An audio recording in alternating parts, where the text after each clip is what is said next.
Good morning and welcome. So good to see so many faces that I haven't seen in over a year. This is like almost too much for me, really. But it just means so much to be back together again, and I know it's just going to keep getting better and growing, and it's really the light at the end of the tunnel, I think. I feel it. So. And thank you to those who are tuning in online. We are very happy that you're with us as well. It's just important to be together and to share this precious moment in life as a community, because that's really what life's all about, all these interconnections that we have. So today, as we always do, we will be chanting our 3 homages and the Shoshinge, and I'm happy to say that Reverend Matthew and I will be chanting aloud instead of a recording, but we're going to have our Sangha do the mind chanting still. I think we just need a little more time, but we're close. So you'll keep your masks on and chant in your head or hum along. So it's all good. It's the positive vibration that fills this Hondo that is the most important thing. So just getting in that mindset of receiving these beautiful, ancient prayers that connect us to Amida Buddha. So as we are chanting, you will come up and offer incense, and everyone's welcome to do that. Even if you're brand new today, you just come up and bow in gratitude to the infinite wisdom and compassion that surrounds us all, and offer a pinch of incense. And then we have 2 other altars on either side. One is to Kannon Bodhisattva, or Kuan Yin, or Avalokiteshvara, the Bodhisattva of compassion. So she hears the world's cries, your troubles. She responds in compassion. So you can offer a candle there, or at the Medicine Buddha altar if you or someone, a loved one, needs a little extra healing from either something physical or mental, emotional, or spiritual, any kind of extra healing. You can offer incense here at our brand new Medicine Buddha altar. So we are very happy to share that with you today. So we do offer incense and gratitude to the wisdom and compassion that surrounds us. So thank you so much for being here. And at your home altars, please chant and offer anything that resonates for you. Can be incense or food or water or a flower, anything like that. Just a small gift in gratitude. So thank you.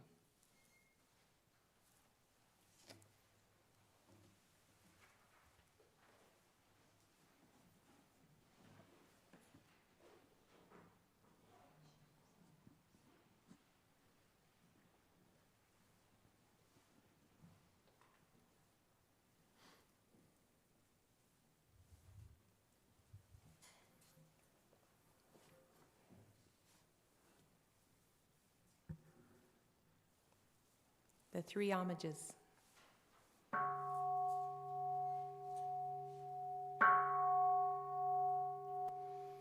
Buddham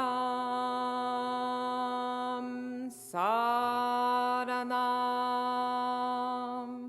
gacchami. Dhammam saranam gacchami.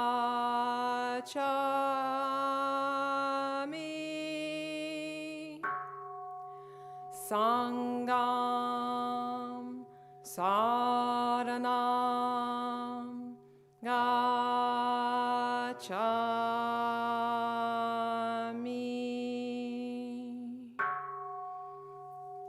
Namandams, namandams, namandams.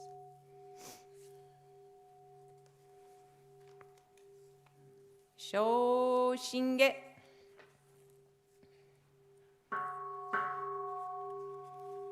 Kimyo muryo junyorai. Namu fukashigi ko hozon bosai niji. Zai seiji zai obusho. Token shobu jodoin. Kokudo ninden shizen maku. Konru mujo shushogan. Choho keu daiguze. Goko shi yui shi shouju. Juse myosho monji po. Uho muryo muhen ko. Muge mutai koen no. Shoujo kangi chie ko. Udan nanshi musho ko. Chonichi ga ko shojin se. Isai gunjo mukosho. Hongam yogo shoujo go. Shishin shingyo ganni in. Joto gakusho dai nehan. Hishi metendo ganjoju. Nyorai shoi koshu se. Yui se mida hongon kai. Gojoku wakuji gunjo kai. Oshin yorai nyo jitengon. Noho ichinen kiai shin. Fudan bon no tokune han. Bonsho gyaku hosai e nyu. Nyoshu shinyu kai ichimi. Seishu shin kojo shogo. Ino sui ha mumyo wan. Tonnai shinzo shi unmu. Jofu shinji shinjin ten. Hinyo ni kofu unmu. Unmu shige myomu wan. Gyakushin kenkyo daikyo ki. Soku wo chose go akushu. Isai zen makubon bunin. Monshin yorai guzegan. Budngon kodai shoge sha. Zeni myo fundarike. Midabu hongannen bu. Jaken kyoma nakushujo. Shingyo juji jinni nan. Nanshu shina mukashi. Indo saiten shironge. Jukajichi iki shikoso. Kendai shoko se shoi. Myon yorai honze oki. Shakan yorai ryoga sen. Ishu go myo nanten jiku. Ryuju daiji shuto se. Shitno zai ha umu ken. Senze daijo mujo ho. Shokangi ji shoan raku. Kenji nangyo rokuroku. Shingyo igyo shidoraku. Okunen midabu hongan. Jinen soku ji nyu hitenjo. Yui no jo shon yorai go. Oho daihi guze on. Tenjin bosa zoron se. Kimyo muge konyorai. Eishu tara kenshin ji. Kosen ocho daisegan. Koyu hongan rikie kon. Ido gunjo shoi shin. Kinyu kudoku dai hokai. Hitnyaku nyu dai e shushu. Tokushi renge zo sekai. Sokusho shin yo ho shoshin.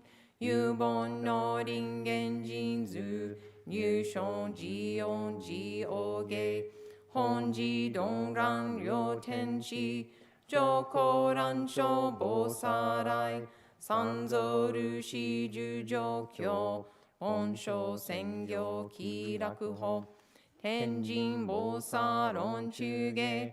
報道院が県西岸大元栄光ゆたりき少女死因唯新人枠前本部新人法承知承知即内藩非死無料公明道小雨修正開封系同社継承道南省唯名浄土活入万全自力変言宗円満特語感染症三風三神慶音言増魔法明道非因異生増悪地偶税思案妖怪称名化全道読名部所意公愛上三両逆枠公明明語権二年介入本願大地会行者小樹金剛心狂気一年総合用意大東逆三人即小法小四上楽原神公開一大教変気安養管理祭先祖出身反戦人法家二道小弁流極十悪人唯勝部火薬剤非正集中煩悩証言水不見大非無権上昇が本次元組用仏教連民全幕本部人新宗教書後編集戦弱本願具惑星現来生じ臨伝芸慶地義上位少子即入弱上無意楽非知信事に納入不教大自主使徒上妻無変極辱枠同族自主具道心唯過信し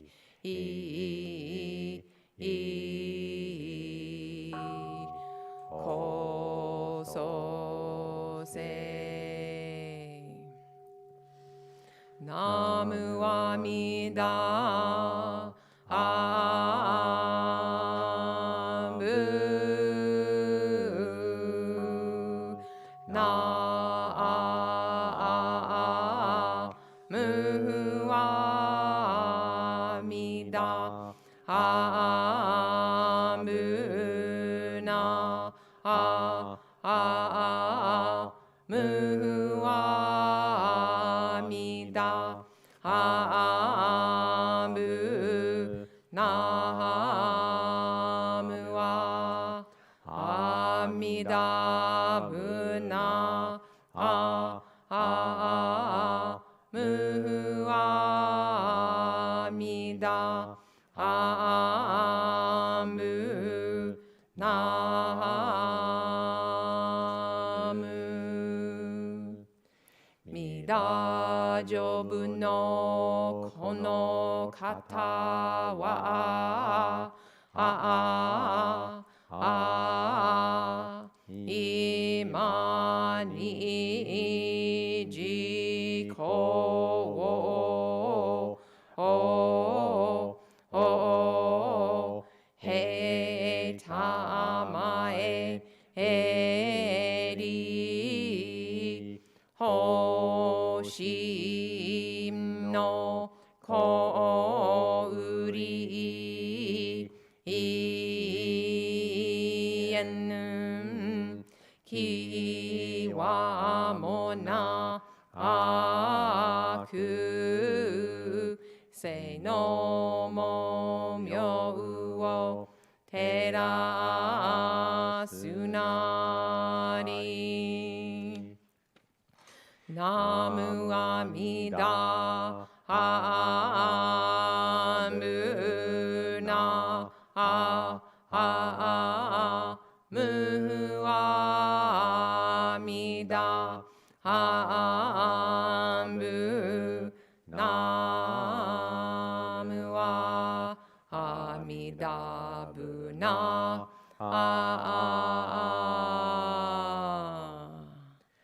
む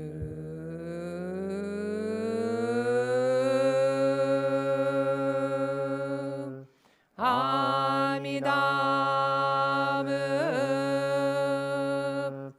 ナムはあみだぶナムはあみだぶナムはあみだあむナムはあみだぶナムゲダの降臨日はもなし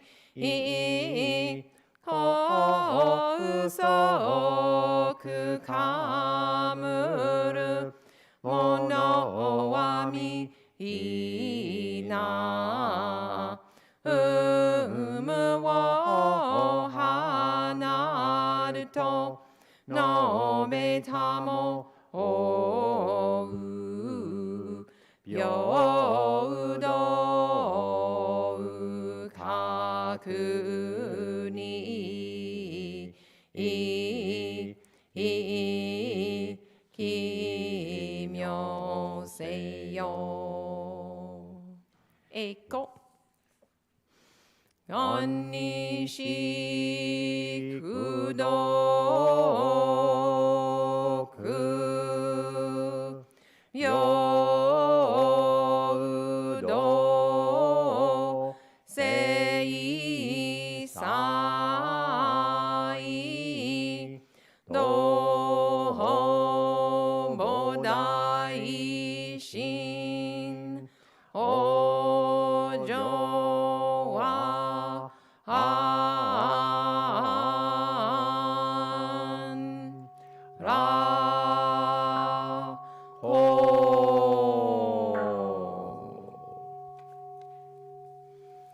ナマンダブナマンダブナマンダブナマンダブナマンダブ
Let the Buddha walk with you.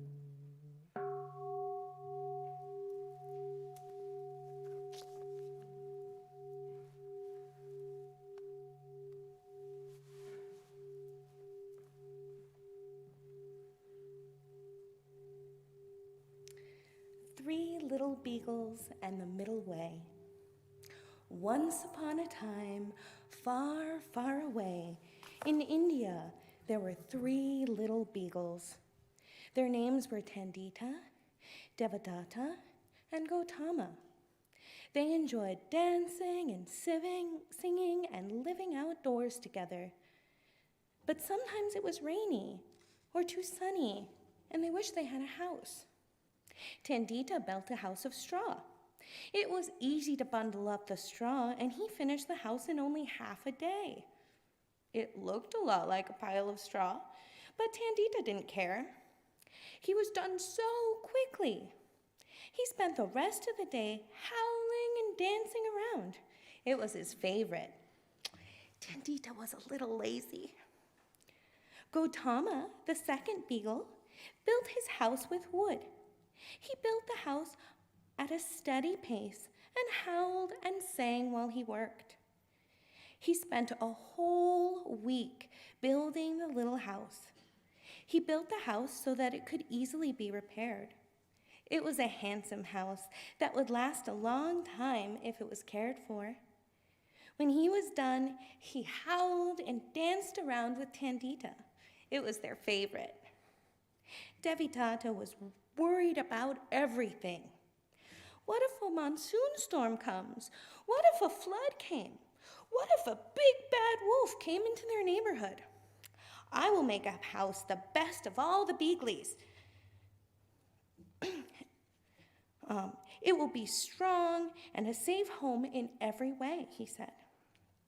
Devadatta worked very hard for 2 weeks and built his house with bricks.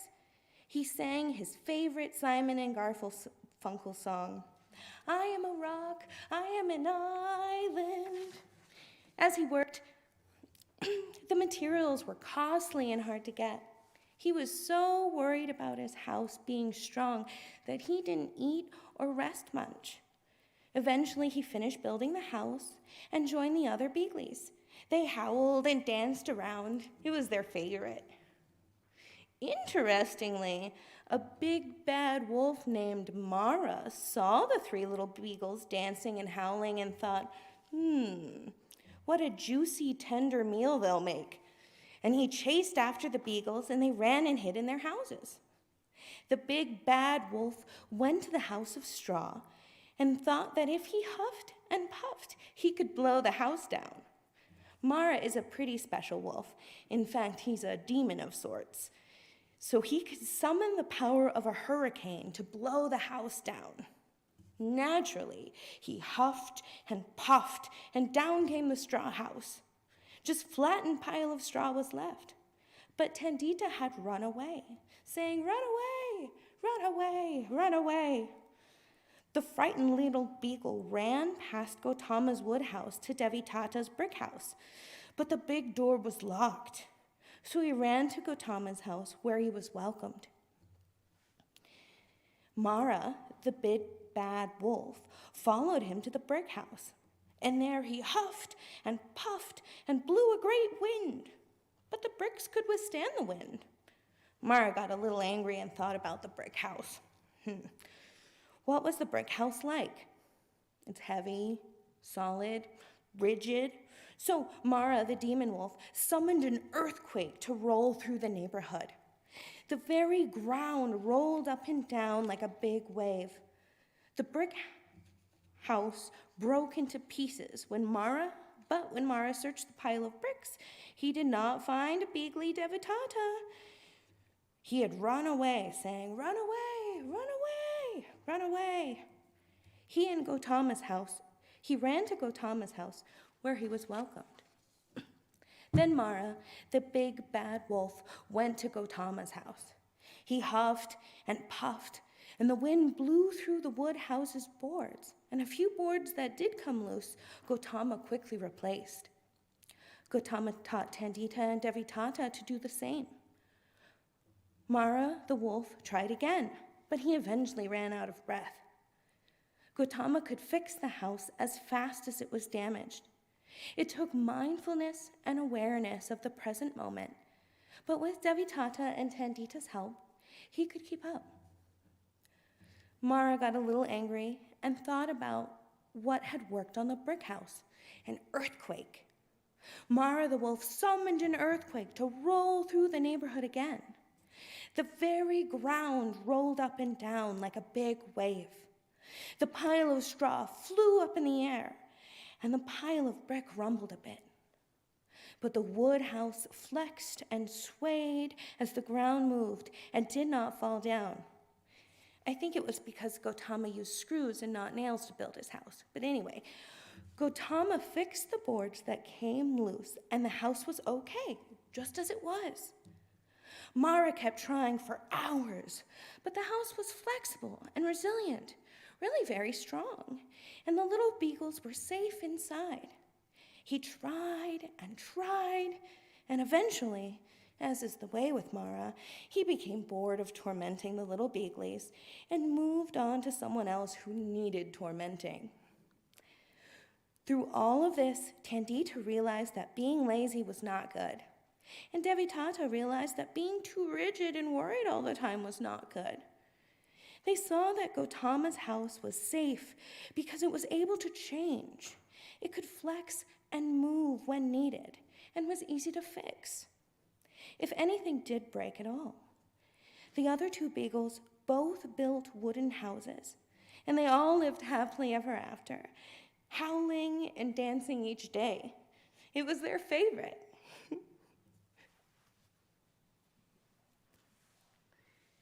We will now have a meditation accompanied by music.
think my microphone is on. In the back, can you hear me?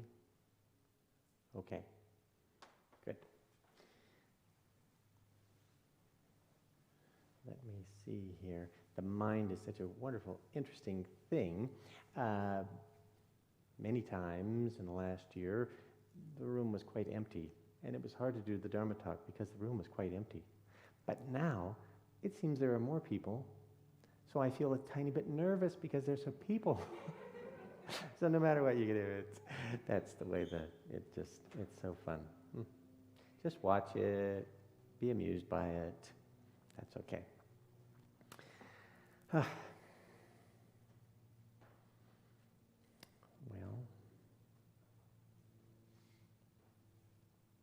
I shall start at the beginning, which is generally a good place to start.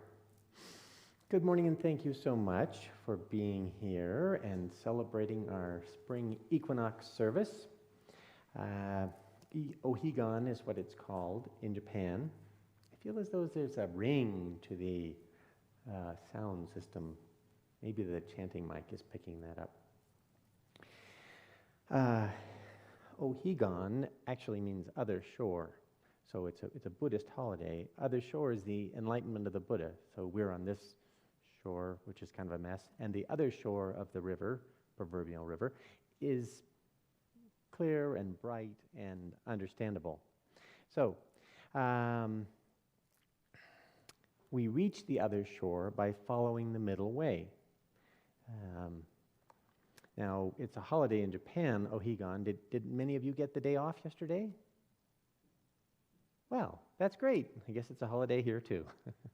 I know it was Saturday, but it was just a lucky break.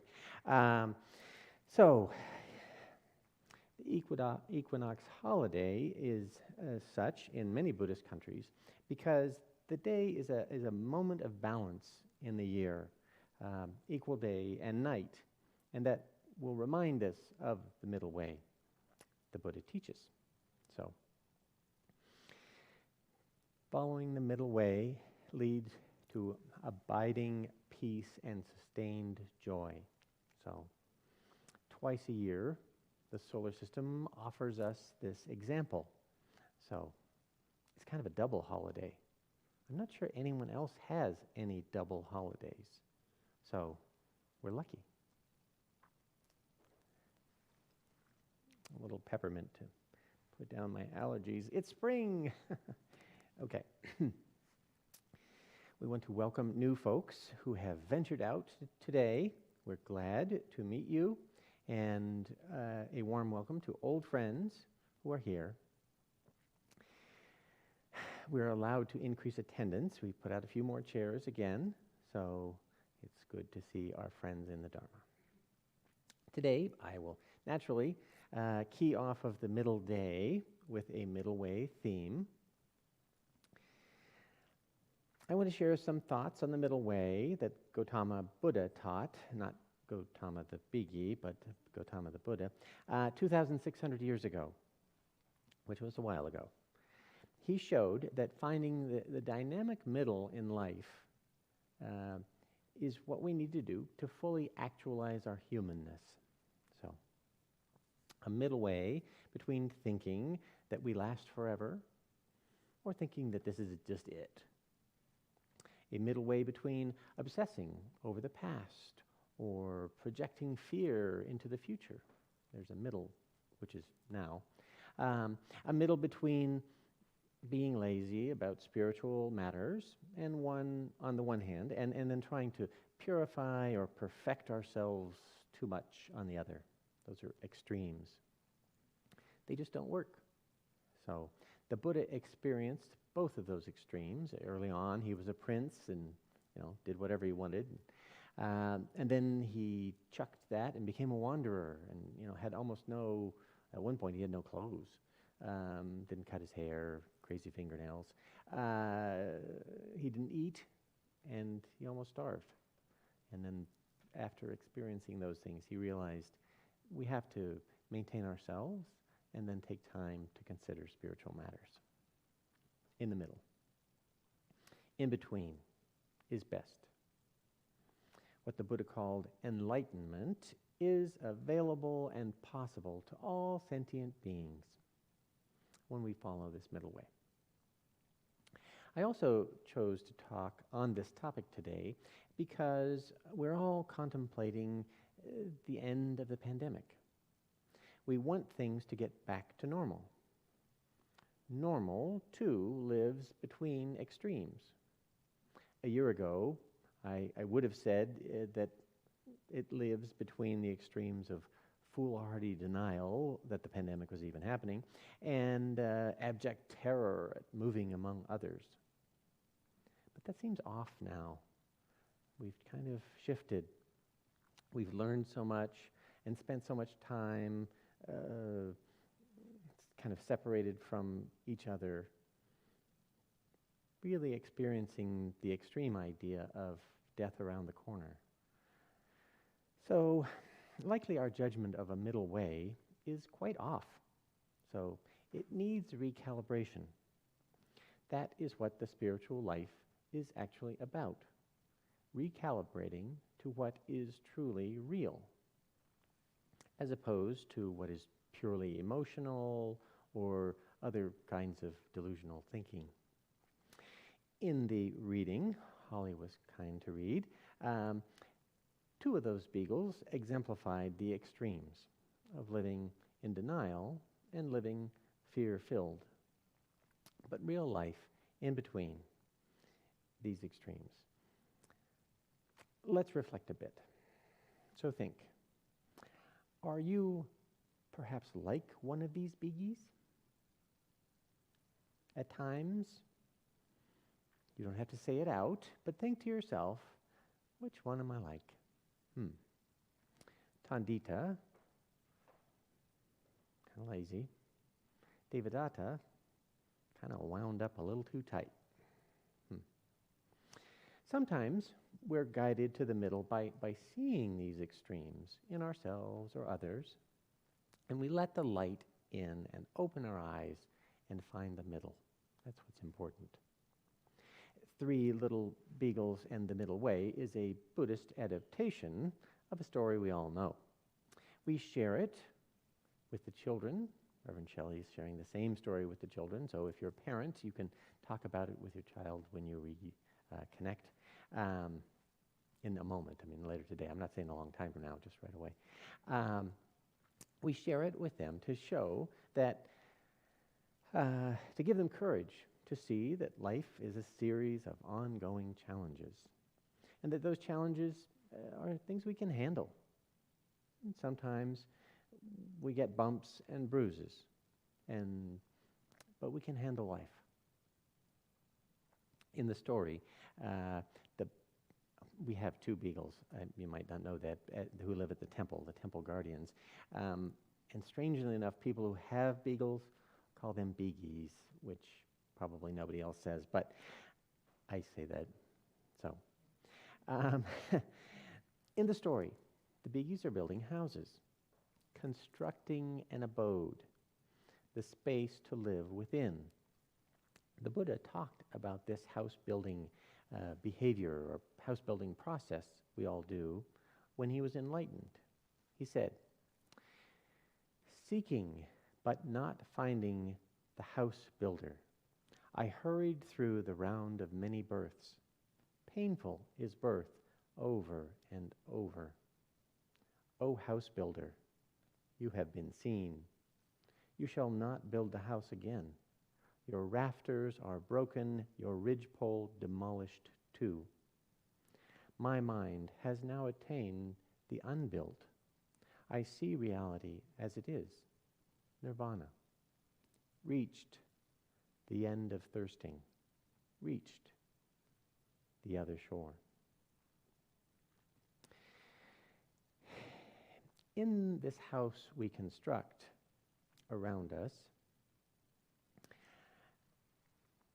do we really build it, our life? There are causes and conditions that lead to our life. There's just so many, and they come from so many different places and directions. We really can't take credit for being the author of our life. Really, what we construct is the way we look at it, our outlook. That's our refuge. The protective but permeable bubble that we all live inside every day. Who is the house builder the Buddha is speaking to? The self, who constructs our view of the world. We may be influenced by Mara's fear and worry, but we do the building. I, me, and my does that. For the Buddha, when the house builder is seen, it disappears. Ignorance disappears. The selfish clinging, thirsting, and wanting is gone. Those all flock with ignorance. But with mindfulness, with seeing, with deep hearing, ignorance melts away. We see the changeful matrix of reality with our calm, detachment, with equanimity. That is what the Buddha's enlightenment is all about. That is where the middle way goes. And what about these beagles? Okay. We all know the first one, Tandita. I think we know him pretty well. He is quite laid back. Actually, his name literally means lazy in the Pali language, so yeah. He finds the minimum amount of work that he can get away with and then goes on to the next thing, to his favorite, singing and dancing. Beagles kind of sing. They do. They sort of howl, but then they also chirpy chirp sing, and it's funny, and they kind of wiggle. That's the dancing part. Okay, I'm digressing. I find that when I'm a little nervous, then I tend to digress. But we've all been like Tandita sometimes.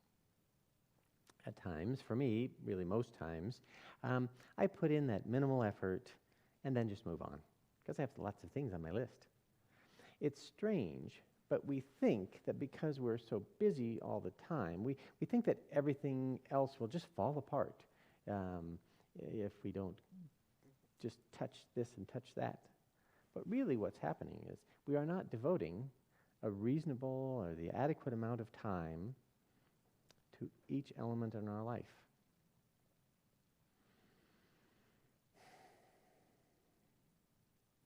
We're not devoting an adequate amount of attention to this present moment with someone or with the world around us. That's important. And we neglect it. It's a kind of laziness. Tandita's little house is barely a shelter. It falls apart very easily. It lacks foundation. It lacks structure. It lacks the discipline of a life well lived. It really looks like a haystack. Yeah. The Buddha described 3 kinds of laziness in one sutra. First, there is the kind of laziness that Tandita shows. We don't want to do anything. We just want to stay in bed, and instead of getting up and going when the sun comes up. That's the easy one. Second, there is the laziness of thinking we are unworthy or unable. They have more ability than me, characterized by these ideas. They have more ability than me, or other people are kind and generous, but I don't have enough really to be generous. This thinking often has the phrase, I can't, in it. This lazy thinking doesn't really see life. It just quickly labels and moves on. Well, I'm an angry person. That's it. I don't have to really deal with that. I've just defined myself, right? Or I've never been able to succeed in things in my life. Done. I'm bound to fail. So, this laziness is one of Mara's snares. It is not a mindful life. The third kind of lazy that the Buddha describes is being busy with worldly things. So being busy is a kind of laziness. When we overfill our time by keeping super busy, I don't think people used to, 40 years ago, when you talk to people, they say, oh, I'm so busy. It's kind of become a cultural thing that we're experiencing. If we constantly have too many tasks on our list, we even feel kind of virtuous, like, wow, I've got lots of stuff to do. But usually, it's an escape. When feelings and thoughts come up, well, I'm too busy with this thing. I can't deal with these feelings. I can't deal with this relationship. I can't deal with whatever. I'll take care of it later. Yeah. Have you ever heard that echo in your head? I have. So, little news flash from the Buddha. Later never really actually happens. We can't be troubled with being face-to-face with who we are. That's what this laziness does. If we fill the cup all the way to the brim, then there's no real room for mindfulness and contemplation. There's just this escape called I'm too busy. Recognize that we are all regular people with regular lives. Our days are very full. And with the addition of pandemic chores and constraints and stress, we can get pretty frantic. We've actually gotten used to being that kind of frantic. It feels like we don't have any time to sit, even for a minute, and just be. That escape is an easy way out, because if we did take the time and make the effort, we would be confronted with real life work. Maybe not easy, but good to do. As Gautama the beagle did, mindfully fixing the boards in his house as things changed and needed attention, when they change, as they need attention, in the now. Please take care and be mindful when you're being like Tandita. And the beagle Devadatta, he is too strict, too worried, wound up very, very tight. He has, as I like to say, an overabundance of caution. All worries all the time. And the house he constructs is very rigid. In his fear, he constructs a life that cannot accommodate change. Brick and mortar, can't bend, it can't adapt. A view of life that is too rigid is destined for trouble. The beagle Devadatta is full of fears, and they drive him to build this brick house. This is how many people have reacted to the pandemic, compounding and compiling fear upon fear into a more narrow life. A person, 6 o'clock in the morning, walking alone, outdoors, with their mask on. Breathe the air sometimes. It's okay. Walking in delusion and fear is not good for you. Now is a good time to reflect and see those fears for what they are and let them go. Ultimately, we can see that fear of death is what drives such actions. Actions that are at the expense of life. Building a rigid view seems safest, but it really shows a lack of faith in life. It is unrealistic. It is vulnerable to change because it lacks flexibility. When we build a fortress refuge to live within, we are at risk because we don't allow for spiritual growth. We don't allow for our own growth or the growth of others. Change and rebecoming is the nature of the universe. The downfall of all perfectionists is the delusion of clinging to a changeless self. The I, me, my experience that we have so often really has no basis if we look at it. We think that by perfecting the self, by purifying or protecting or guarding, we will be safe and happy and full. The Buddha tried that, and it almost killed him. He didn't eat. He lived far away from others. He almost died. It just makes for a very tense and difficult life, this rigidity. So try to find flexibility. In the sutras, Devadatta was a real person, actually Gautama's cousin. And as part of the Sangha, he was often kind of second-guessing the Buddha and always pushing for more. When the Buddha allowed the monks to stay in huts during the rain retreat, I don't know if you've ever been in India during the monsoon, but it rains a lot, so it wasn't quite reasonable to allow the monks to stay in huts in that time. Devadatta thought that was just too easy. As the Buddha got older, Devadatta suggested that he himself perhaps should be the Buddha's successor because he was quite learned. He proposed that he would do away with robes and begging for alms food and dharma halls. Get rid of all that. The students could live in the forest, and they could eat insects. That was Devadatta's idea. You can see how he just takes it to way too far. This is very similar, actually, to the extremes that the Buddha experienced in his early time studying as a wandering ascetic in the Indian tradition. And he rejected them because they don't lead to enlightenment, they lead to death. He knew that it didn't work.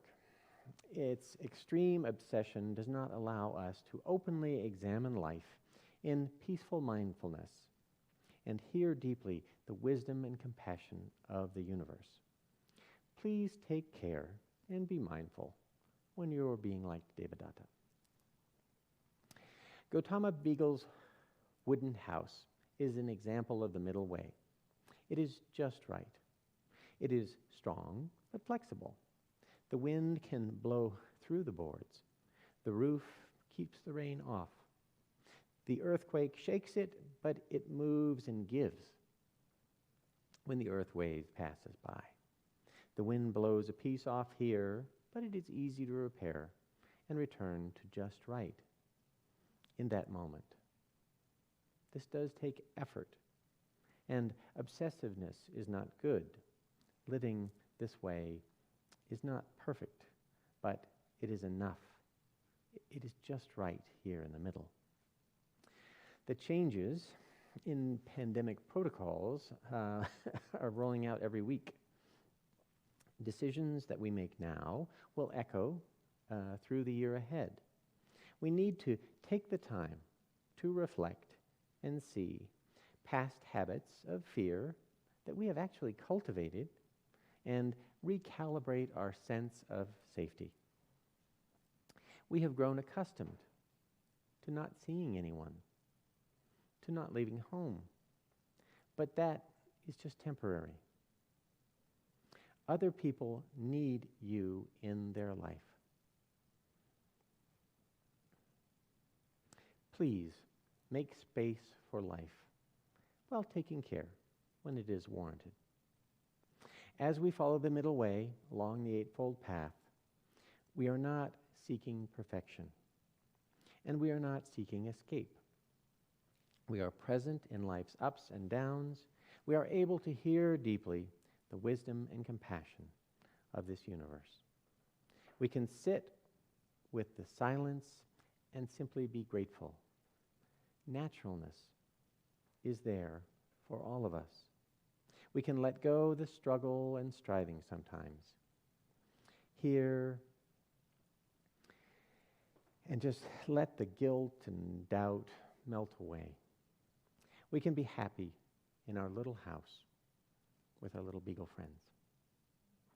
Let's share our sincere wish for all those little beagie friends, all sentient beings in the 10 directions on this equinox day. Just say after me quietly. May all beings be happy. May all beings be free from harm. May all beings receive boundless compassion. And may peace and harmony fill their hearts. Namanda, namanda, namanda. Well, thank you all so much for your kind attention. We usually finish our service with the Reno Buddhist Center theme song. We will mind sing along with the recording. The words are actually in the back of the service book, if on page 49, if you're interested in the words. Masako, if you would. Away, away, come away with me, where the grass grows wild and the winds blow free. Away, away, come away with me, and I'll build you a home in the meadow. Come, come, there's a wondrous land for the hopeful heart and the willing hand. Come, come, there's a wondrous land where I'll build you a home in the meadow. The stars, oh how bright and far, on a world of pure and eternal art. The stars, oh how bright they'll shine, on the home we will build in the meadow. Come, come, there's a wondrous land for the hopeful heart and the willing hand. Come, there's a wondrous land where I'll build you a home in the meadow. Namanda, namanda, namanda. I'd let you go, but you have to understand all priests experience this feeling of wanting to do another Dharma talk as soon as an idea pops in their little head. But in the song, the house builder is there too. You can hear the house builder is there too. So, thank you all so much. You can leave in sort of an orderly way as to not congregate at the doorway. If someone could prop the door open, that's also helpful. Thank you.